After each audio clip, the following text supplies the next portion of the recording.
It's time for the show that brings the magic right to your speakers. Ears Up!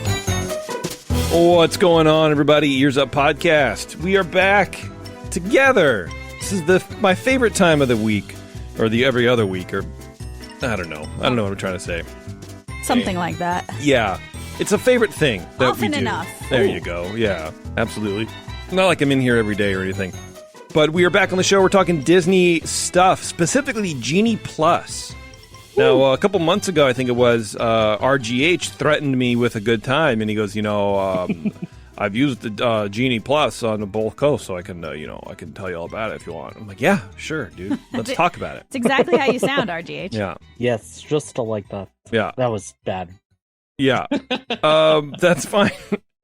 Yeah, so, and I'm curious about it, having never used it, but potentially we'll use it in January. No, yeah, I think January when we go to the parks, finally. If that happens, we'll see. I don't know.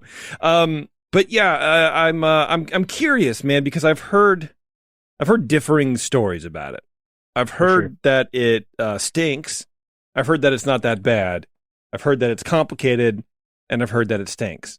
So I don't know how much positivity is going to be, coming through. I don't know. I have no idea, but I have yet to speak with anybody who goes, you know what? Flawless, helped me have a fantastic time. Everything was great. And I knew when it was rolling out, I'm like, this is going to take a while. It's going to take a while to build up the information. It's going to take a while to get some tweaks because when you roll about a big software like this, that takes a giant chunk out of people's planning for the day. You're not going to be able to please everybody. Yeah. So you're going to have to make some tweaks and stuff like that. It's like a AAA video game. There's going to be updates. Sure. Yeah. Got to get the hacks and the secrets. Videos. Yes, exactly right. Exactly right. So Ryan, you were going to be talking to us about that. Yes, sir. All right. I'm excited. Like I said, I can't wait. Can't wait for it. I'm excited because it feels like having to learn a foreign language from something that I felt like I knew everything about. Mm-hmm. And there is a certain element of that. Eric and I were chatting about that earlier this week, that right now the parks do take some knowledge to get into, right? Which is unfortunate for folks who don't want to invest that time. It's fortunate if you do invest that time because it makes things really enjoyable and arguably better than they were. But the trade-off there is you have to spend the time and you have to learn the things, which is not the most comfy thing in the world, but that's why we're here. Yeah. Perfect. That's right. At least you. Yeah, right.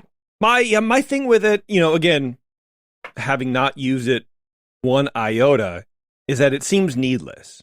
It really does. I could see it on the back end where Disney wants to be able to manipulate the crowds and relieve the pressure from one ride and put it to the other and steer people towards stuff they may not experience. And I totally understand that. But I think that level of micro control isn't needed.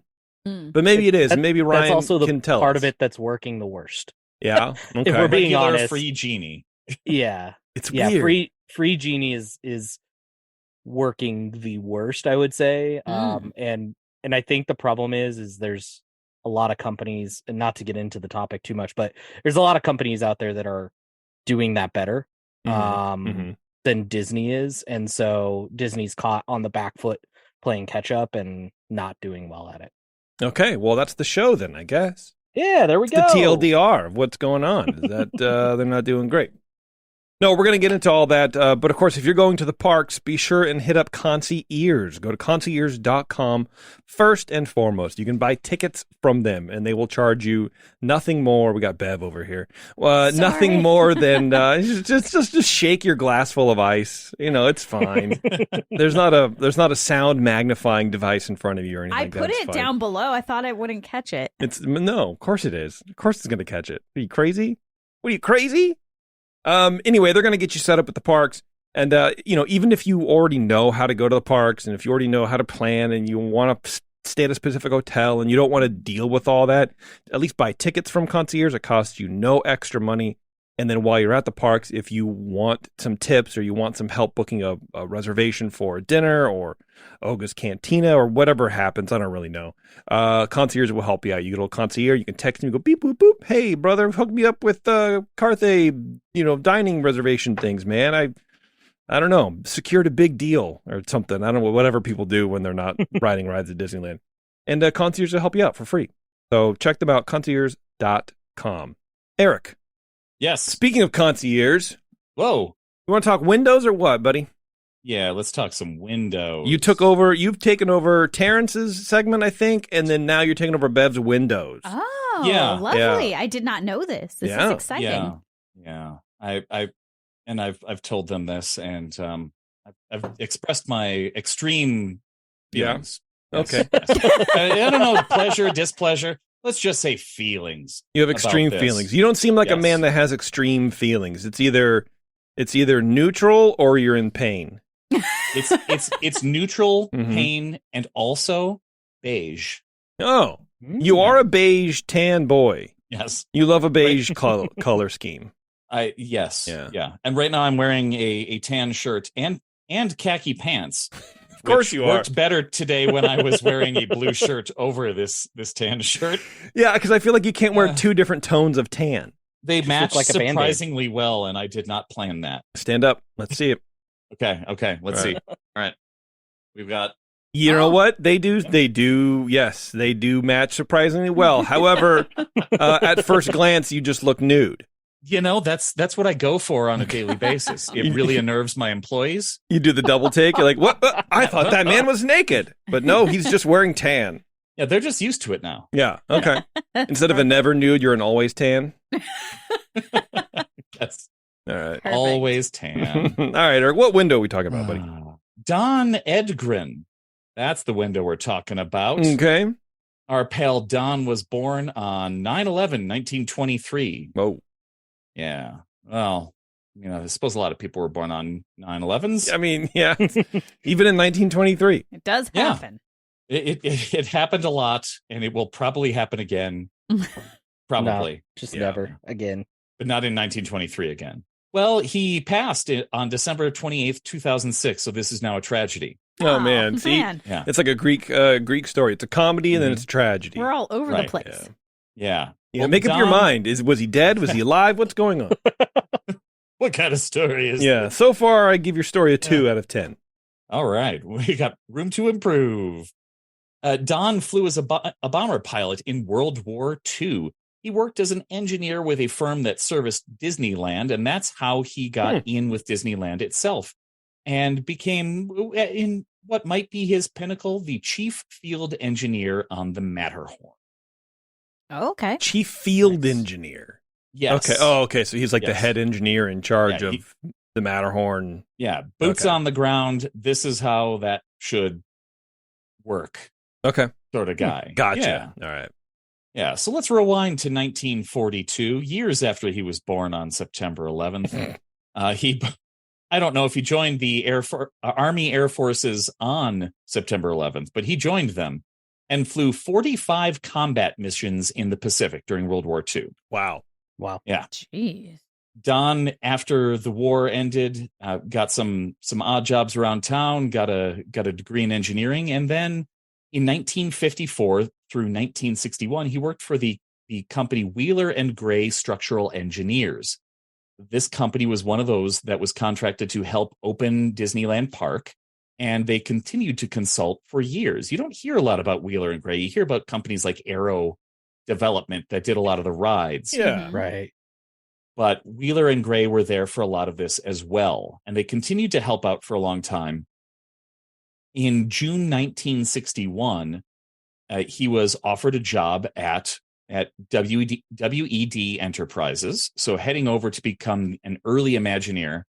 According to Don, during his interview, Walt walked into the room with plans for building the Swiss Family Robinson treehouse and peppered him with questions about what was feasible and how to get the thing built. During his interview? During his interview. Wow. That's the most Walt thing I can think of. Right. Like, he doesn't care. He's just trying to get his park done. And if this man can help, cool. I'm just going to ask him. I'm Right. going to ask him questions. If he doesn't have answers, don't hire him. I don't know. Right.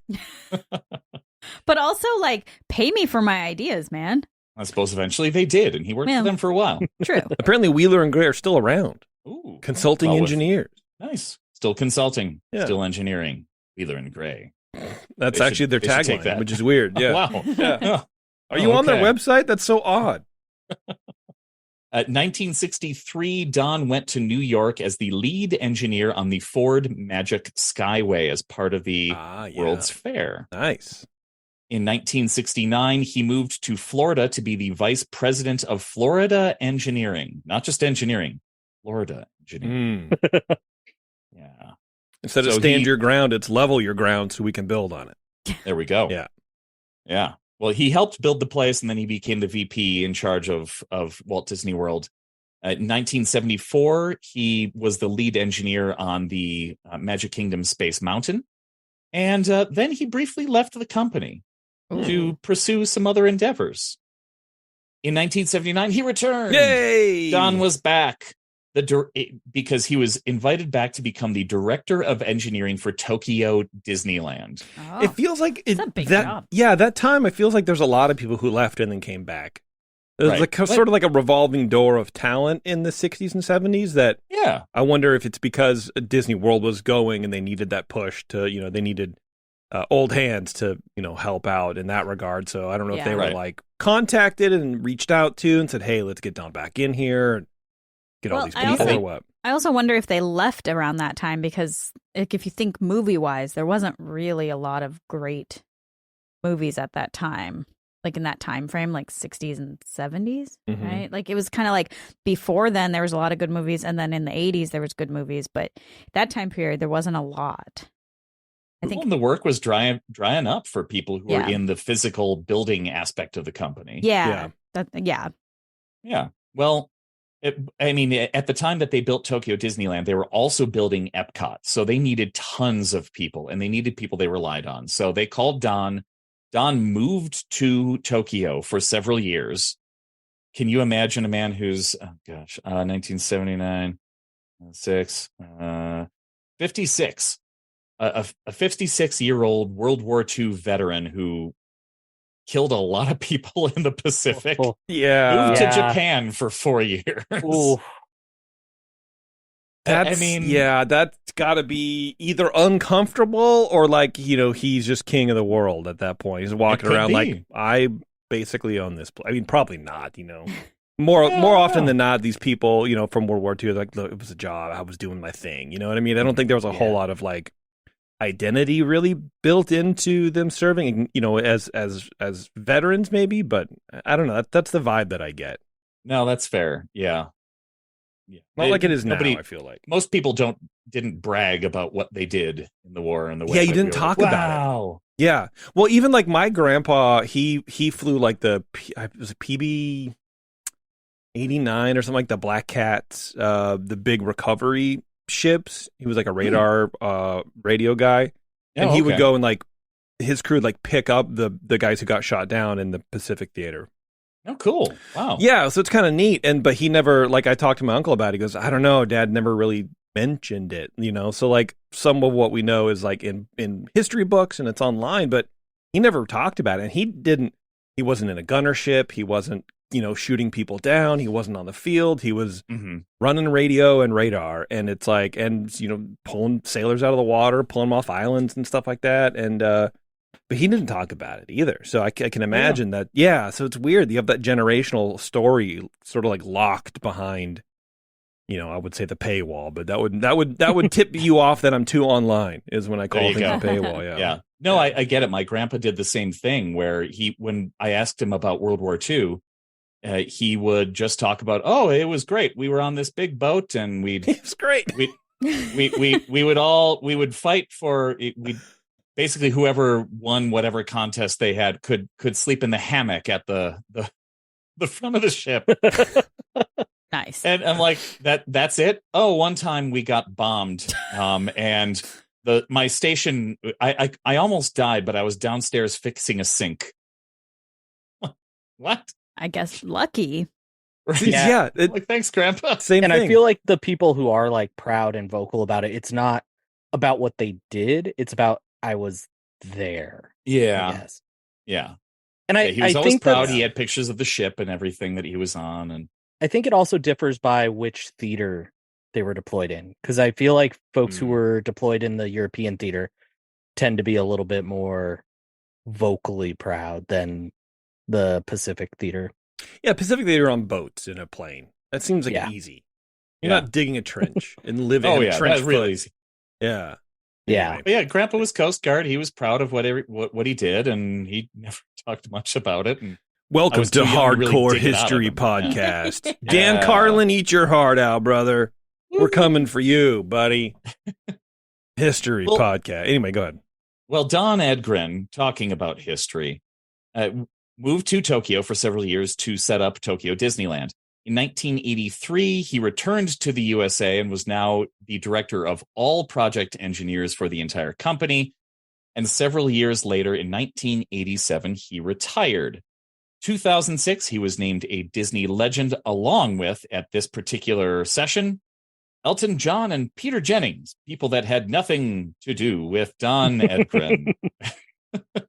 Now, during his time with the company, Don was, as I mentioned earlier, in charge of the Matterhorn project. Harriet Burns, one of the legendary Imagineers, said of him, they said it wasn't feasible to put toboggans, a sky ride, and waterfalls all inside an edifice inside the Matterhorn, but Don got it built. Jeez.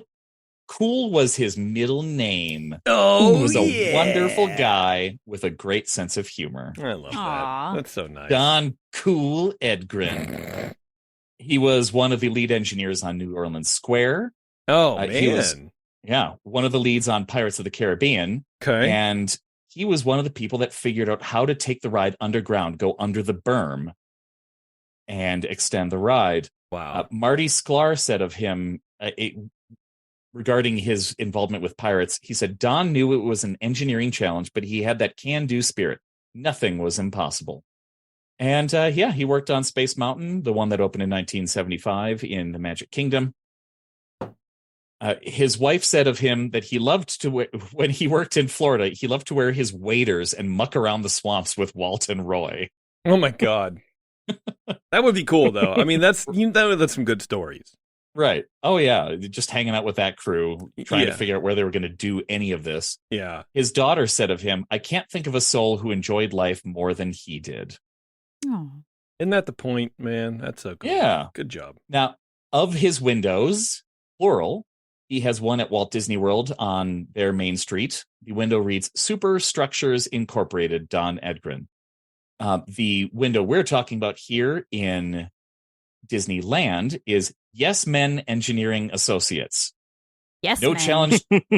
No challenge too big for our yes men. We know, no. Ah, We know, no. Okay. Clever. I love it. Don Edgren, chief engineer. It's above the Silhouette shop. oh, okay. Okay. And it was installed on April 29th, 2009, the same day that Rolly Crump got his Disneyland window. So Nice. guess who Oh. got more press?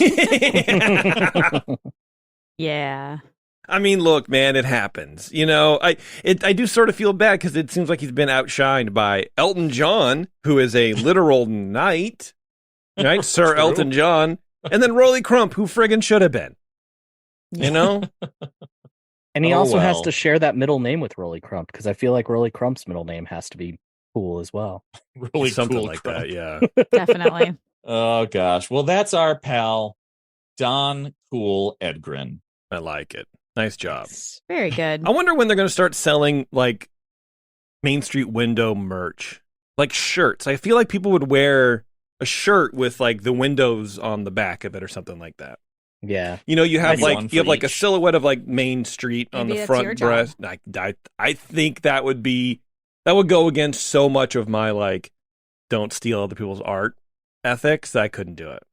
I saw somebody on Etsy was like selling recreations of the windows for people to like hang up in their house. It was selling for a ton of money. I was like, Sure. why isn't Disney doing that? Like sell that in Disneyana for like $500. $500. You Yeah. could even sell like a 2-inch version that would people would Because- collect them all. Because they Yeah. don't understand. They don't want. Here we go. They don't understand what people actually want. And maybe that's incorrect because they clearly know more than I do about what sells in the parks. Maybe more people buy just crap.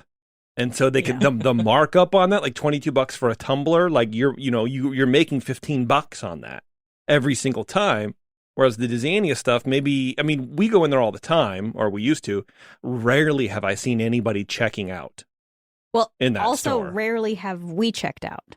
Right. We look at all the stuff and we want all of it. But it's too expensive. But we don't buy it. Right. So I think that's a big part of it too. Like, yes, it would be great if they had cool stuff. Would you buy it if they had cool stuff? Probably not, because it's going to be too expensive. I think right now, so they have like a Studios collection, which actually I'm wearing the hat from. Yeah, it's a good hat. That's like a throwback to the Walt Disney Studios stuff with a lot of oranges, a lot of like gold in it, and it looks really cool. They have like pencil cups for your desk that are like, they look like they're straight from the studio. It's really neat stuff, which I was like, do more of this. This is exactly what you need, especially in California, where like it's not tourists like it is in Florida. You know, it's people who are going to take this home. Yeah. But I think that's where they go wrong, and they're catering more towards Instagram, influencer, TikTok things. Yeah. You know what I mean? With the spirit jerseys and the different colors and the sequin mouse ears and stuff like that. People, I think that people buy that more to take pictures and put online. And I sort of feel like merchandising got caught up in that, and they're trying to amp that up because it's free advertising for them. They make a ton of money on the merch, and then people are just posting TikToks about what cute things they're wearing at the park and stuff. And I don't know. I mean, I know people like it, but I feel like there's just, I don't know, there's so much more that they could be doing with that merch. And when we used to walk through like World of Disney and see the t-shirts, like, this is a t-shirt that you're selling for $35, and it's just literally a cartoon turkey leg, and then it says turkey legs on it. Like, really? The most uninspiring merchandise I've ever seen. People buy it, man. They were literally lining up to buy it. Don't understand. Snacks were hot for a while there. I don't know. Yeah. Oh, LGH is attacking me in the chat. oh man. Yeah. I'll have to send her a strongly written email. A lot of people like those spirit jerseys. Yeah, I don't mean the spirit jersey specifically, but like the they have like the softer colors, and now they're like glittery and whatever, and it's like I don't know, maybe whatever. Spirit jerseys are, look, I'm not gonna lie, not my favorite thing. Don't like them. Well, also color-wise and sparkly things, fashion is in a really weird place right now. It is. I know. I think it's just, that's where we're at, and it's not good. Because I was there in 1994. Like, I have already lived this, and it wasn't good then, but I was 12, so it was fine. Sure. Now it's just not good. It's not good. I follow this dude on TikTok. He's a men's not fashion designer, but like he helps people dress. You know what I'm talking about? What is that name? What's the term for that? Oh, like a personal shopper, assistant, something like that. Whatever. He'll be like, fashion, whatever. And his videos like, if you're looking for cool men's footwear this summer, I got you covered. I'm like, oh, that's cool. And it's like the worst dog crap. It's like these like sort of like Huaracha sandals or Huaracha whatever. But they're like braided sandals, and they look terrible. Like, everything he's going through is like, I wouldn't wear this as part of a Halloween costume to dress up like these people. I don't know. It's weird, but he's like, this is the hottest, like, this is what's going on in New York right now. I'm like, oh, can't do it. But would you wear tie-dye Crocs? Yeah, yeah, absolutely. Kidding me? Just checking. Just checking. Yeah. Setting the level. Okay. All right. Whatever. What are you going to do? All right, RGH, just talk Disney Genie, please. Yes. Yeah. Yes. Genie, please. Yeah. I can't say, it's hard for me to say Disney Genie Plus. Really? Yeah, it is. Is that why you always say it weird? It is a mouthful. It is, because it's I think like the sounds are on the opposite end of your tongue for too long. So to start talking about Genie Plus, I wanted to kind of set the stage a little bit and talk through kind of some key terms and how it officially works before we get to the hacks and all the good stuff. So first, want to talk about Genie Vanilla, which honestly, like I said earlier, mostly worthless. It's supposed to be able to give you tips based on your interests and use projected wait times to basically tell you, hey, go to this area of the park. I know that there's been ideas thrown around about trying to do a whole day based on what Genie tells you, but based on my experience, that would be really terrible. It doesn't take walking distances into account. It doesn't take GPS into account. It basically is just like, hey, we think that right now is a really great time to go get on the carousel. You might be all the way over in DCA, but go get on the carousel. Cool, thanks. I don't need that, bro. Bye. It doesn't take walking distance into account. I guess I didn't fully understand that. Yeah. From what I've seen, it does not. And I will say the carousel example is a little bit off base because you do have to like switch tabs to get between the parks, which is kind of weird in Disneyland where realistically you just park hop no problem. In Disney World, it makes a lot more sense that you have to like switch tabs to get between parks because, sure, you have to get on a bus. Going to take half an hour. Yeah, exactly. Yeah. So it's a good premise, and if they invest some money in it, it might be a good tool, especially from like the Disney puppeteer standpoint, right? Like if they can get it to kind of do the Waze thing where Waze doesn't always give you the best route, but it gives it gives you the route that it wants to give you. And so I think, if they could put some money into it, maybe work with like one of the companies out there that does better versions of this, to get that algorithm a little bit better. I think it could be a really good tool. Right now, basically pointless. So can you like narrow it down and keep it? If you're in DCA, can you just say, I just want to hang in DCA for a few hours? It won't like feed you that kind of stuff? Yeah. Okay, well, that's good at least. Yeah, it does keep you in the park that you're in, and you feed it interests. So, it should take your interests into account. I do find it a little bit limiting because you're limited on the number of interests you can give it, which I'm sure is an algorithm limit so that it doesn't, just be like, cool, you want everything. I don't know what to give you. So there are some limits there, but realistically, the base app without Genie, just going in and looking at wait times in the actual app itself, is almost as useful, if not more useful. That always struck me as like, why are you doing this Genie Plus thing? Because you can just find all that on the app anyway and figure it out. I sort of back to what I was saying earlier is Disney doesn't, I think, really know what customers want, what guests want. I think inherently going to the parks is part of that. What are we going to do? Let's look at the wait times and decide. Yeah. I don't think people really want to have their day planned out for them like this. I really don't think so because it's not fun. And it would be nice if it was like GPS based, right? Here's the wait times of the 4 rides that are close to you. That would be a nice little additional feature that you could add to the main app or something. Yeah, but I think that takes the point away. Because if they're just going to keep you in that same area, then you could get stuck in that area. They want you to walk across the park. They want you to get out wherever you are, I think, and go somewhere else within the parks to like alleviate, any pressure from that area. So maybe they could do the opposite, or it's like you're here, there's low crowds over here, but add in the 5 minutes it's going to take to get over there. But maybe it doesn't matter. I don't know, but Disneyland's tight. I mean, it doesn't take that long to get around the place. You really hoof it. That's fair. But yeah, I think there's a lot of room for improvement in Genie Vanilla, right? So this is the free Genie. This is not what you pay for. Lots of room for improvement there. Definitely, I would say I've never like used it. I've curiosity looked at it, but that's all. So now to get into the real meat, right? So what we all kind of came here for, Genie Plus. So Disney Genie Plus. Did you forget Disney Genie? I forgot the Disney part. Okay. So Genie Plus. So as a Disneylander, and Disneyland centric kind of thought, you can think of this a lot like Max Pass. Very, very similar. One of the big differences, obviously, is there's no free way to get into the lightning lanes. So to get into the lightning lanes, you do need Genie Plus. It also includes photo pass on the West Coast, which is really nice. And I'll get into the tips and tricks with that here shortly. But Okay. on the East Coast, it also right now includes select attraction photos.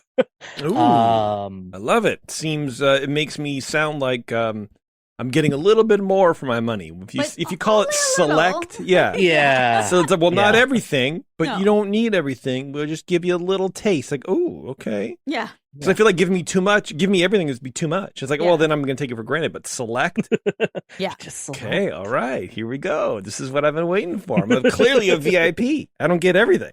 And then both coasts also get access through Genie Plus for some like they're basically Instagram filters or like TikTok filters that they call lenses that you can use in the app.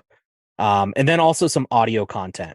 I have not personally used either of those parts extensively. I've seen some of the pictures that come out of lenses. They're cute. It's like a, any social media of choice. It's those like lenses where they put a face on you or grease should be writing on doing your that. shoulder or something. Yeah, that's absolutely. They should have been doing that 5 years ago or 8 Yeah. years ago. Whenever Snapchat was like really popular, they should have jumped on that in a friggin' heartbeat. Absolutely. Yeah. And the audio content, I've heard really good things. I did a light search to try and see if anybody had like pirated it out to YouTube or anything like that, and I couldn't find it. But I've heard that it is interesting content. It's got some historical pieces to it, and It's like some, tour like- guide stuff, or what exactly? yeah, is it? Okay. yeah, light tour guide type of information. All right. Behind the scenes, like building stories and that sort of stuff.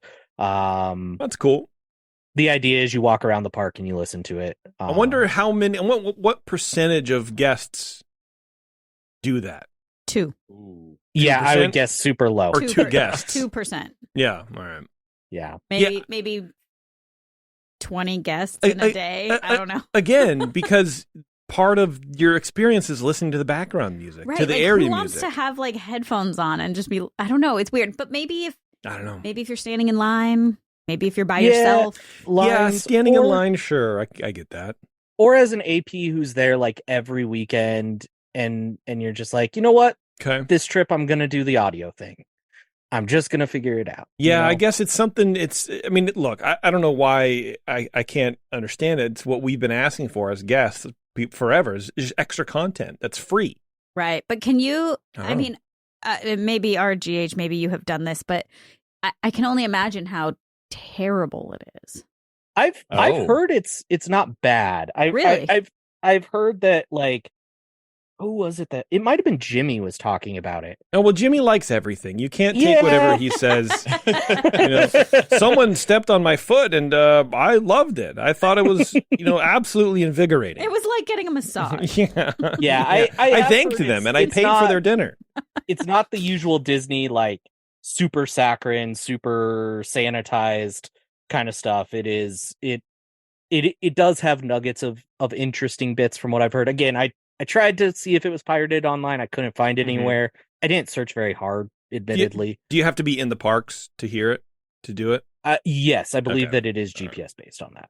Yeah, so it's like a museum thing where you punch in is it actual GPS or do you punch in like 119?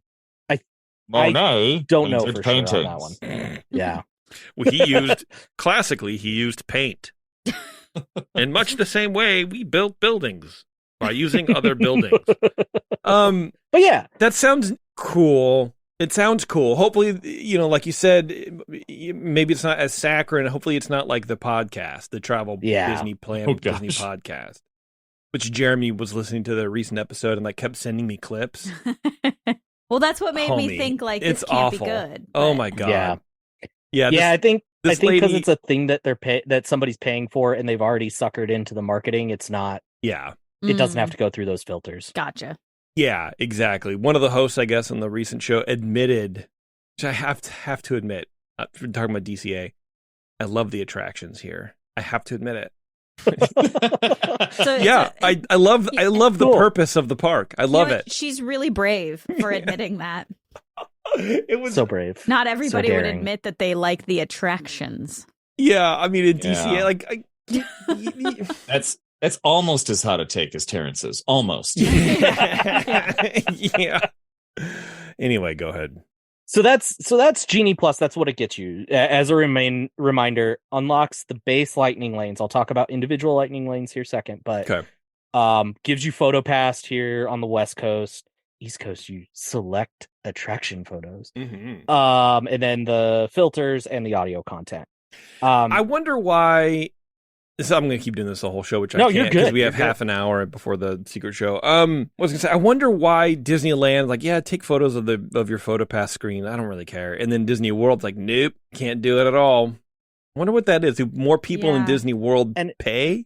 It's been that way since MaxPass. So MaxPass included your photos, but Disney World has always done a different PhotoPass. Has always had a PhotoPass. I wonder separate. if it's just because they have more international tourism over there. Like a lot of people from Europe go over there. Yeah, and they push the here you can get the whole magical memory thing for your entire family for one purchase of $120. Like they were doing that back when I had my honeymoon in 2008. Of course, then we got it all on a CD. Wait, a what? That's what's weird on the cruise line. They ship you a flash drive. You don't get a download for your photos. The photo package is a. Cruise ships have terrible Wi-Fi. I don't know. I guess. That's so weird. They seem really behind on certain things. Well, their technology has always, unless it's in rides, it's always sort of been awful. Like their website goes down all the time. Their website is terrible. Yeah, it's just stuff like that. It's very weird. It seems very odd. But I will say on the one last thing on the photo pass front. Yeah. You do take a lot more photos on the East Coast. From what I've noticed, more attractions have photo spots. More of the characters actually have photo pass cast members with them. Like on the East Coast, Pooh and all some of those have photo passes, but on the West Coast they don't. On the West Coast, Pooh is use your camera phone, right? And so I think that's also part of it is just the value is greater. Like Disney is better about taking your photo on the East Coast than they are on the West Coast. Yeah. Interesting. I haven't ever really loved the photos that they take. I don't know. They're like overexposed or something. Like they're high speed, low light, so they look really fake. It's not going to be good. No, I mean even like in front of the castle, like those. Like, they are. They are a little bright. Like everything's, and I get washed that, out. But I tend to prefer my own photos to. Well, yeah, because the PhotoPass person's not going to selfie you. Right. Yeah, I feel like their quick edits that they do are great. They're probably just applying a macro to it. I don't even think they do edits. You think they I do know. edits? Yeah. So after talking to one of the PhotoPass CMs, there is a set of humans who sit there and watch every photo come in throughout the day. Oh my god. And that's why it takes a little bit for it to upload to the app, is because there are humans like monitoring and moderating those. Sure. Yeah. Which the PhotoPass CM I was talking to is like, yeah, so let's just say some of the ones that don't get pushed to the app maybe sometimes stick around. Yeah. Disturbing. Yeah. All right. Let's move on. But yeah, moving on to Lightning Lane. So Lightning Lane comes in two flavors. I'm going to refer to one as base Lightning Lane. This is what Genie Plus unlocks for you. So base Lightning Lane is essentially FastPass. In order to get access to these, you need to have purchased Genie Plus for the day. Included in this level of Lightning Lane in Disneyland Park is Autopia, Big Thunder Mountain Railroad, Buzz Lightyear Astro Blasters, Haunted Mansion, Indy, Small World, Matterhorn, Millennium Falcon, Roger Rabbit, Space Mountain, Splash Mountain, and Star Tours. Over on the DCA side, you've got Goofy Sky School, Grizzly River Run, Guardians, Incredicoaster, Monsters Inc., Soarin', Toy Story Midway Mania, and Web Slingers. I like Goofy Sky School is in there for some reason. Yeah, and also Monsters Inc. Like who has ever had to wait on that ride? Right. And that's what's hilarious. So funny thing I learned on this last trip we just went out there, when DCA is having a bad day with breakdowns, Monsters Inc. gets miserable. And I was talking to the Really? CM about it, and it's because of another thing that I'll talk about here, select experience passes that kind of get you on anything. People go to Monsters Inc. because it's the only dependable one. And so their line just goes huge. The Lightning Lane line went all the way out to Hollywood Boulevard when I was there. Holy cow.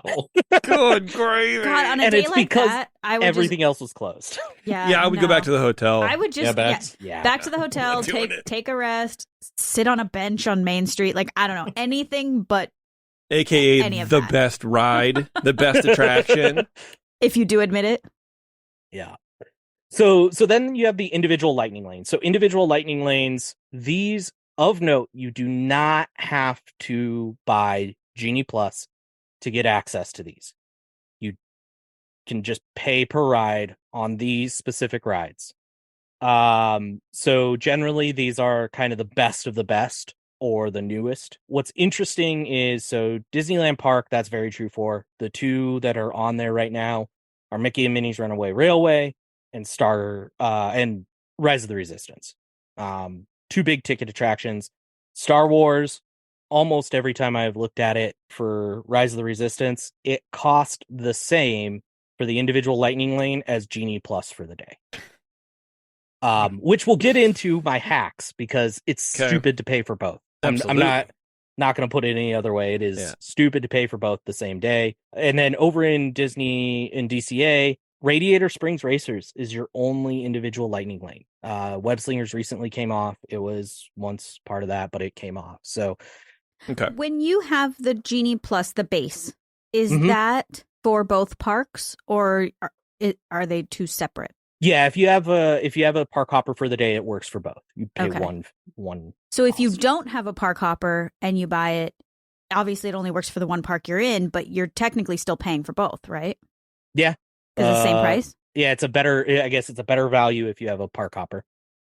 Interesting. Yeah. Now, notably not on Lightning Lane at all. Basically everything in Fantasyland. All your dark rides, Alice, Toad, Peter Pan, etc. Jungle Cruise is not on Lightning Lane in California. In Florida, it is. Pirates does not have a Lightning Lane. Pooh doesn't need it. Gadget Go Coaster doesn't need it. Nemo generally doesn't need it, and Astro Orbiter generally doesn't need it. But the biggest hits of those, I think, that don't have Lightning Lane at all is all those Fantasyland dark rides, Jungle Cruise, and Pirates. Those kind of can get a little painful. Nemo gets painful too, still. Yeah. I feel like it kind of makes sense, because if you have, say, 3 kids, I feel like you're not gonna buy that for all 3 of your kids. So, like, when it comes to the kid-centric rides, it just doesn't make sense to go through that effort for those. I think there's that, and I think it's also the space. Just to put in that to put in an extra queue, there's just not space for it in those areas. That makes sense. Well, Jungle Cruise had Fast Pass, right? Yeah. Did it? Yeah, Yeah. I can't remember. So It definitely did. yeah, definitely did. Did it? It did. It did. I know in Florida it did, and it has Lightning Lane still. Okay. And then over in DCA, Luigi's, Mater's, Mermaid, the California Pier rides, Inside Out, the Ferris wheel, Jesse's Carousel, those do not have Lightning Lanes at all. Most of those are, 15-minute waits on a bad day, so don't really care. Now, another thing that I don't see enough about out there, but will play heavily into our hacks a little bit later, is your Select Experiences Pass. So the Select Experiences Pass, this is what I would call your Oops Pass. This is the pass you're given when things go wrong. I've seen CMs kind of give it as a de-escalation tactic. A ride is broken down during your Lightning Lane arrival window. You get one of these Select Experience passes. These are tiered from my experience. So if something goes wrong while you're on Runaway Railway, for example, first day of our trip, we were on Runaway Railway. We got an in-show exit off of Runaway Railway. First ride of the day. Our Select Experience Pass included everything except for Rise of the Resistance when that happened, which makes sense, right? If Does it? Disney is considering Runaway Railway as like the second best ride on the property, you know, I not feel like giving you the best. it's cheap though. I feel like it's cheap. It's fair. Because Runaway Railway, it's the newest ride, assuming it's probably going to have one of the heaviest wait times. Give me anything out. It's just a friggin' ride. It's just a ride. Let me go on Rise if I want to. Yeah. What do you care? Stop trying to control. You're micromanaging my entire. I'm talking to you just specifically, Taryn. You're micromanaging my entire trip.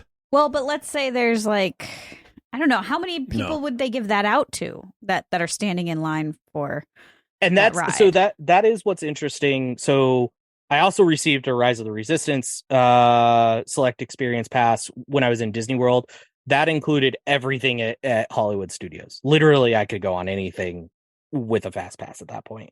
And with Rise of the Resistance, if you've seen walkthroughs or you've seen ride throughs, if you don't get to where Rey is, the hologram of Rey, before you board the ship, you do not get a select experience pass. You just spent probably 2 hours in line and you don't the get worst part of the anything. line. Yeah, I would be so mad. I would be so mad. But I also would never wait in a 2-hour line, like an over That's 2-hour fair. line. So That's why I don't feel like we're ever really going to see Rise of the Resistance because no, we're going to pay for it. No, we're not. Yes. Okay, Well, you will I'm pay gonna for it, it. and I'll tell you how it is. Yeah, because I will never pay. I will never pay extra to go on a ride. I just will never do it. I will never do it.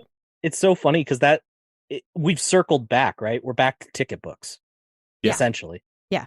But yeah, so select experience passes. I also got a select experience pass from Big Thunder being closed, which is on base Lightning Lane. Pretty simple thing, right? It included a lot of things, everything except, I guess, because it actually gives you an everything except in the app. It did not include Space Mountain, Indy, Matterhorn, Runaway Railway, Peter Pan, Splash Mountain, or Rise of the Resistance in Disneyland, Guardians, Racers, Midway Mania, or Web Slingers in DCA. That's a lot of exceptions. Mhm. But what is included, and we will get into this a lot in the hacks, is most of Fantasyland. So you can go in through the exit. You go up to the CM at the front of the ride and you're like, hey, I have a select experience pass. And you get ushered in through the exit, which, as we'll talk about in the hacks, that is a way to use this to your advantage, in particularly Fantasyland. So how to buy it in Disneyland. This changes. This is one of the things Disney has changed the most about this system. Mhm. So I'm going to base this off of the most recent way to buy it.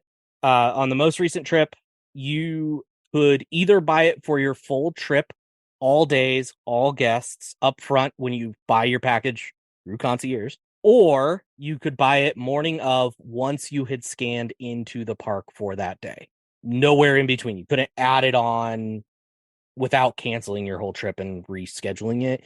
You couldn't add it on like if at your original purchase you're like, I don't need it, and then 6 months later you go, oh yeah, let's add it or whatever.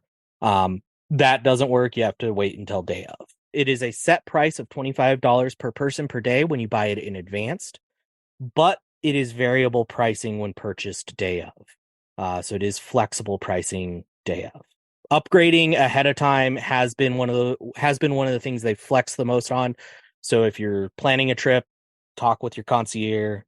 This is where concierge actually makes a lot of sense, even as somebody who is literally sitting here telling you how to do all these things. Still go through concierge for this reason. Look, they already got their plug, Ryan. Okay? I know. Don't worry about I it. know. You don't have to impress me, Ryan. You guys just live Individual- next door to each other. You can just walk across the street, dude.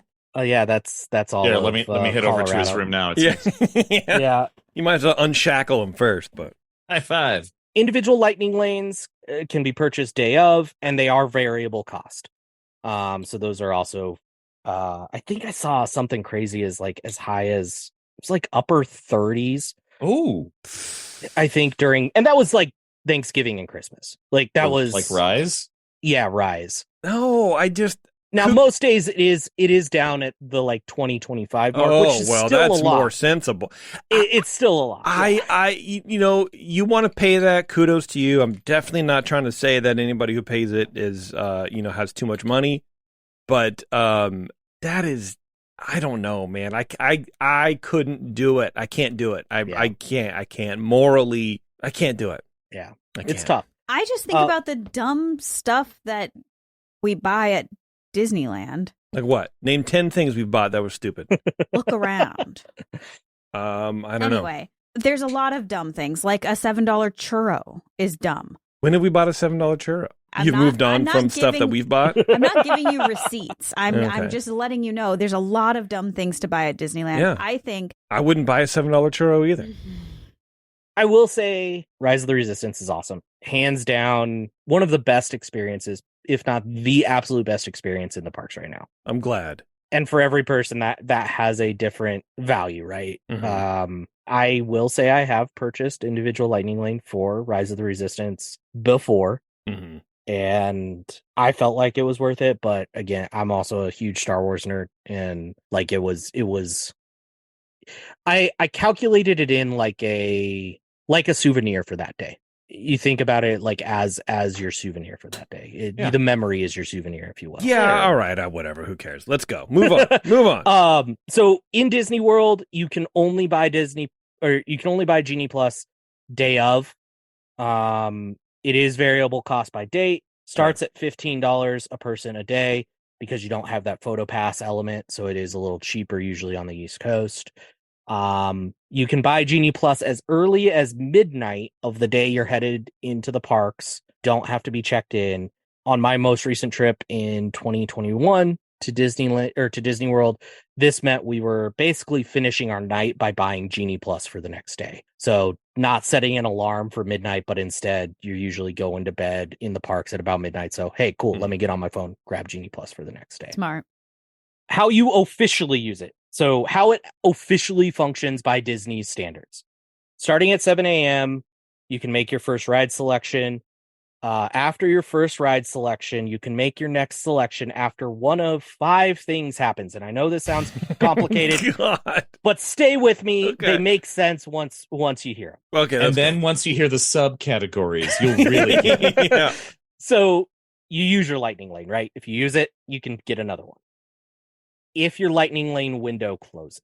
So if you are like, screw it, I don't want to go to Small World right now, and the Lightning Lane closes, cool. You can pick up another one. 2 hours passes. So this is a rule that was not well publicized in the beginning, has become more well publicized. So if it's a super busy day and you pick a Lightning Lane for, let's say, Indy, because that's one that always seems to be pushed out. That's, 3:00 in the afternoon. You're picking it at 10:00 in the morning. At noon, you can pick another Lightning Lane. You cancel your current selection. So this is something they have added since launch, is the ability to cancel your selection, which is really nice. Freeze it up if you're like, you know what, I'm going to be in DCA instead of Disneyland. Let me cancel that. Or I bought a churro instead, so I can't afford it now. Yeah. Or if your current selection becomes a select experience pass. So if the ride's broken down, you're free to pick another one. Okay. Throughout the day, you rinse and repeat this process over and over again. You're given a 1-hour arrival window per selection. For linking ride windows, it's better in Disney World. They have the Magic Band all set up, so you just tap and you link it up. Disneyland, you have to type in an ID that pops up. PhotoPass CMs do have the ability to tap your Magic Band Plus in Disneyland, which is nice. There was originally a restriction of you can only ride each ride one time throughout the day on Genie Plus. That was at launch. That has been lifted. Which is really nice, and also plays into some of the hacks. So that's how it is used officially. Okay, that sounds good. Sounds like we're getting into hacks now. Finally, yeah. Okay. Let's get in. We're gonna take a break though first before we do that. Cool. Let's do it. Hang on, everybody. We'll be right back. It's Ears Up, and RGH is telling us all about Genie Plus and Lightning Lanes and trying to justify paying $30 for Star Wars. We'll be right back. And now, back to the show that ignites your dream wish of imaginations and magical color wonderment of forever. Ears Up. That's right. We ignite things over here, everybody, which maybe it's, shouldn't really say this close to fire season in California, but, what are we going to do? Speaking of the warmer weather, Taryn, summer is right around the corner, and our friends at the 21st Amendment are celebrating the return of the warmer days with their popular and everyone's favorite seasonal beer, Hell or High Watermelon Wheat. You just had this for breakfast this morning. I did. The brewers at the 21st Amendment brew an American wheat beer with real watermelon juice, creating a refreshing, fruity, and quenching beer, or what they affectionately call summer in a can. Hell or High Watermelon Wheat will make any weekend barbecue or beach time activity that much better. When visiting the California Bay Area, be sure and stop in at the 21st Amendment's San Francisco Brew Pub at 563 2nd Street, just 2 blocks from where baseball is played. And also be sure and visit their brewery tap room just across the Bay Area in San Leandro with an outdoor beer garden. Not just an outdoor beer garden, the outdoor beer garden. I'll tell you that right now. Oh, yeah. All right, let's talk about some hacksaws, dude. Let's do it. Let's do it. So one I want to bring up real quick. So I mentioned that you can cancel your Genie Plus selection. Marie in the chat did bring up a very good point. If you are absolutely trying to maximize your use of it, you also have the option to modify your selection. So okay, that's better. Yeah, depending on what if you're like, I need to take the midday break and go back to the pool instead of do anything right now, and all the lightning lanes are right now, go ahead and cancel it. But otherwise, modify it and pick up something else. Yeah, I mean, more likely with this group, it's like, I had that 10:30 reservation at Oga's, and now 2:00 on, Jungle Cruise or Indy is not going to happen. It's not going to happen. Yeah. So I need to go nap. I need to sleep off my Oga's reservation. Sorry. I will say, if you have Oga's reservation backed up to a Millennium Falcon Fast Pass, that's a good time. It makes that ride better. The GHs may or may not have drunk driven the Millennium Falcon. Oh, in no. Disney World. I felt really bad for the kids that were engineers on that ride. Oh, they're hitting all the buttons. Jeez. But number one tip and trick, hack, whatever, that I want to put out there is carefully consider if you even want to buy it. It is not an auto include for every day of your trip. It is more useful depending, as you probably started to pick up on as I listed rides, depending on what the makeup of your group is, depending on where you are, what park you're in. You're gonna have varying levels of success and varying levels of value with it. I think on the Disneyland side, it is very useful. So if you are not park hopping and you are only in Disneyland for the day, I think Genie Plus is worth it. You can get on to some rides that are gonna be miserable waits otherwise. DCA, I don't know that it's super worth it if that's your only park for the day. But I heard on the Plan Disney podcast that this person, their secret is that they like the attractions in DCA. So I heard that maybe it is worth it. Yeah. The only lines that really get long, even on miserable days like this. So on my most recent trip, a Tuesday was a crazy day. 2-hour waits for Haunted Mansion, kind of crazy. Stuff must have been down, I feel like. Stuff must have been down. There was stuff that was down, like Splash Mountain was still open, but was intermittently going down. So every time it would go down, Winnie the Pooh would spike to an hour wait. Jeez. So there was some problems. It was also right around grad season. It wasn't a grad night that night, but it was right around grad season.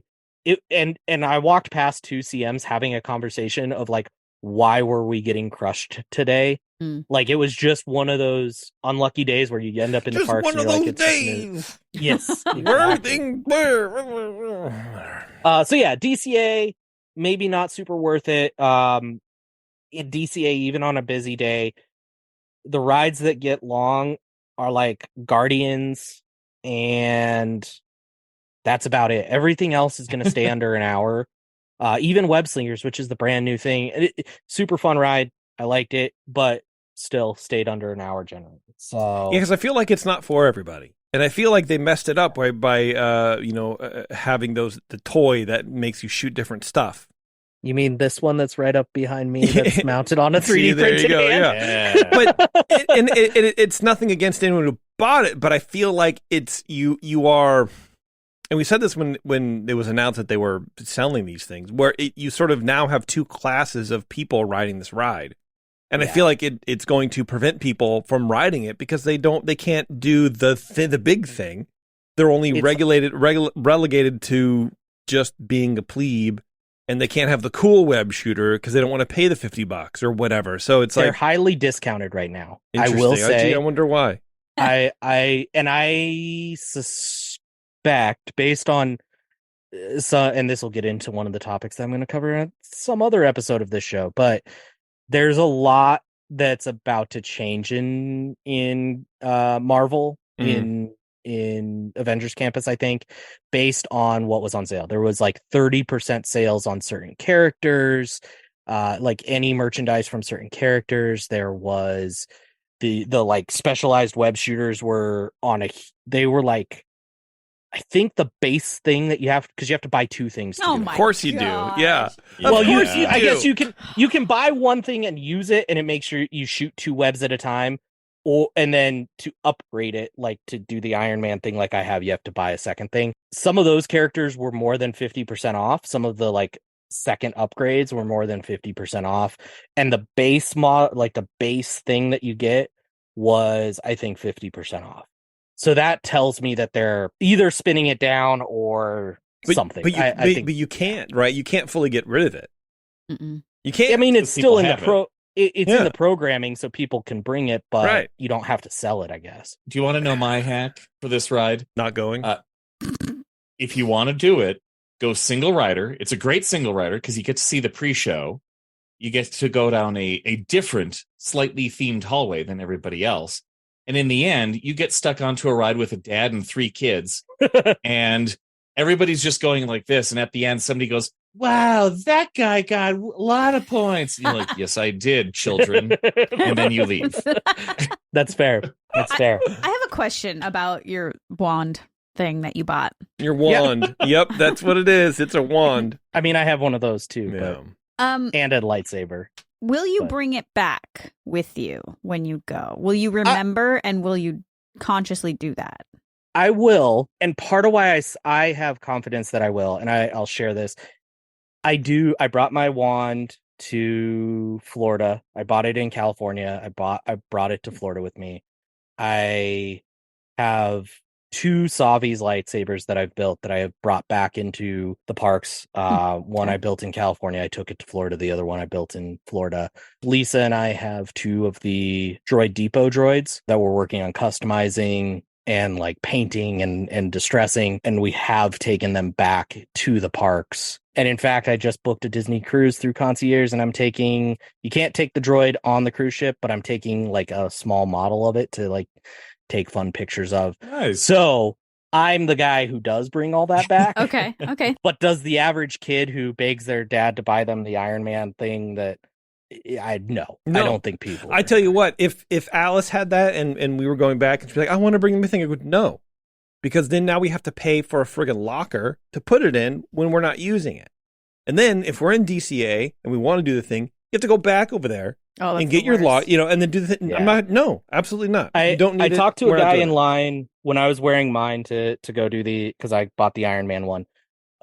Say it again, Ryan. So when Tell I was us in again line, that you bought the Iron Man one. I was talking to a guy and he was talking to me. He's like, he noticed it. He's like, "Oh, this guy's strapped up. He's going to take care of us." And I was like talking to him, and he said he had an AP buddy who had bought all of them, all the additional add-ons. How many are there? Iron Man Rescue, Ghost Spider, Miles, Doctor Strange, Ant-Man. So I think there's 6, if I remember right. Wow. I bet he's happy that they're all on sale now. Yeah, right. But I guess, so I was talking to this guy, and his buddy, goes back, and he was asking his buddy, he's like, "Do you get more points?" Like, and the guy's like, "No." The buddy who does it is like, "No, I don't get more points, but I feel cool." Which I think that's kind of the thing of it, right? Yeah. If you want to be Iron Man, you buy it. If you want to be Doctor Strange, you buy it. Whatever. Mm-hmm. So moving back to our tips and tricks about Genie Plus. Disney World, which is, I think, where you have a little bit, because you're going to do less park hopping in Disney World. You know, you're going to be in the same park all day. Epcot, not worth it. There's only a couple of rides, especially only a couple of rides that get long. Rope Drop, one of them. Virtual Queue Guardians, while it's still available. And go Rope Drop Test Track. Track, yeah, for sure, dude. Because if you've, maybe if you have somebody who wants to do Frozen, go Rope Drop that. But otherwise, there's just not a lot that gets long there. So not worth it. And let's be honest, we don't go to Epcot for the rides. Exactly. Animal Kingdom, also, it's not useful there. Everest has a single rider. Great single rider. Yeah. I think because the big Avatar ride is an individual lightning lane. Right. So it's your Navi River Journey is about the only other thing. Woo! Maybe skip it. Yeah. Magic Kingdom, it is useful. Genie Plus is useful at the Magic Kingdom. I think Castle Parks overall. That's the takeaway. Okay. Hollywood Studios, it's a little bit of an 50-50. It can be useful depending on how much Star Wars you want to do, how much Toy Story you want to do, that sort of stuff. So take a look at the rides, think about it. Might also just be worth it to just buy the one ride. The value is less if you're just buying the one ride of Rise of the Resistance, but if it means you get to do all the other rides plus do Rise of the Resistance, I guess those 2 hours you'd be waiting in line, think of it as buying the ability to go do Muppets during that time, or go do, the indie show or something, during those 2 hours that you would be waiting in line, you're buying back those 2 hours. The way that I look at it is I'm paying premium price to get into the parks to have access to everything. I should have access to everything. I shouldn't have to pay extra to experience the things. But, you guys do what you want to do. Now, on the West Coast, PhotoPass could make a Genie Plus purchase worth it, depending on what the purpose of your trip is, the makeup of your family, all that kind of stuff. Yeah. If you want to go get the castle photo, you want to get the flower photo, you want to get all those photos, it's somebody's first time, the PhotoPass may make that sale for you. Okay, that makes sense. Now, if you are buying it with the PhotoPass as your only goal, don't buy it for your whole group. One person buy Genie Plus, and that's it. That makes sense. And then just link all the photos to their account, let them download it, and you're good to go. In that same vein, if the group makeup is such that you don't have a lot of thrill seekers, you can kind of use Genie Plus to create your own single rider line. Lisa and I actually did this on our most recent trip. It was Ted's first trip, so we wanted it for the PhotoPass mostly. But what we could do is we could get a lightning lane for, let's say, Indy, and we would get it. And on this trip, our experience was that it was usually not far out to get that one. So you get it, and then you get another one as soon as it opens back up. You just get another lightning lane for Indy. Oh, and then so the you guys other are both person using the same account, the same phone. Exactly. Okay. Makes it totally worth it if, it's better than rider swap because you don't have to wait in the actual standby line. So no one has to wait in the standby line instead of one person having to wait in the standby line. Genie Plus you can use it to make your family's own little single rider line, depending on, how far out the lightning lane reservations are and that sort of stuff. That makes sense. Screenshots of lightning lane redemptions and select experience passes do work. Now, I don't know. I don't know if a screenshot of a canceled lightning lane works. I would imagine not. I didn't test that, but I did test. I ran into a friend in the parks, and they had some of those select experience passes that I was talking about left. There's for whatever reason, however they got them, they were available for multiple days. Usually it's only available for the day that the thing goes down. So I don't know if they had a really bad experience, and so the park gave it to them. I know it was their honeymoon, so I don't know if maybe they told Town Hall that, and Town Hall was like, "Oh, let's make a little magic for you." I have heard some of those experiences are coming back to the park, so maybe that's it. I don't know. But he screenshotted the select experience passes and sent them to me, and then we used those screenshots to get on rides. So it can work that way. That's cool. Which is kind of cool. I also watched somebody do that on Main Street, which is, the old school thing where you used to be like, "Hey kid, do you want to go ride Indy? Here you go." That was the best. I saw somebody do that, which you have to exchange phone numbers and send screenshots, which starts to get a little questionable at some level, but that's still alive to some degree as long as you can screenshot and send from phone to phone. That's cool. I like that. Yeah, that's good. Yeah. And then this is the big hack. Broken down rides still vend lightning lanes. Some lightning lanes are vended as far out as 5 minutes. So, and I did this. This is how I got the Big Thunder Mountain one. I saw Big Thunder Mountain was 5 minutes out. It was listed as currently unavailable. So I picked up a lightning lane for it. It almost immediately turned into a select experience pass. Wow. And so, as I mentioned earlier, Fantasyland accepts select experience passes. So if you are, sitting at lunch or you're waiting in a line and you're kind of scrolling through the app and you see something that's broken down, check and see when its lightning lane is. And if it's real soon, pick up that lightning lane and let it turn into a select experience pass. The worst case scenario, this happened to me as well. I tried to gamble on it. I picked up Indy when it was down. It was like 30 minutes. And I was like, Indy's usually down for at least 30 minutes when it's down. Yeah. So I picked it up. Indy came back up. Worst case scenario, you're stuck with the fast pass for gotta go on Indy. Right. Yeah. Exactly. Now I did see, and I didn't think of this, but as I was doing research for this segment, I saw the ultimate version of this, which is very gamification, which is for those rides that are 5 minutes out and they are broken down. Get your select experience pass, get the lightning lane again, and keep doing that and just stack up select experience. That's amazing. I mean, why not? Then If they're gonna let it be broken. Right.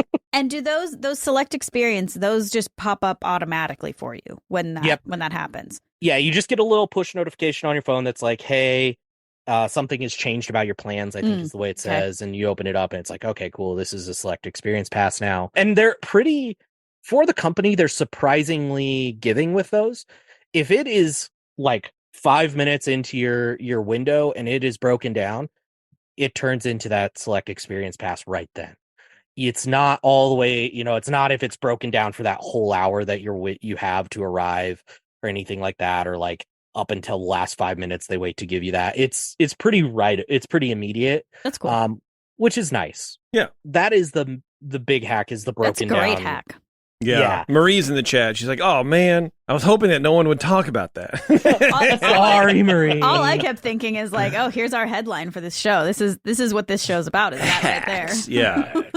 Like I say, the two big hacks here. One is, and this isn't really a hack, right? We rail on sites for calling things hacks when we're doing Walkabout when they're not really hacks, but yeah. Do seriously consider the value proposition of Genie Plus for your group, right? Thrill seekers are going to get more value out of it than somebody who just wants to go ride the dark rides and the benches. For sure. Mm-hmm. The photo pass makes it a whole different thing, and the hack there is you only need one.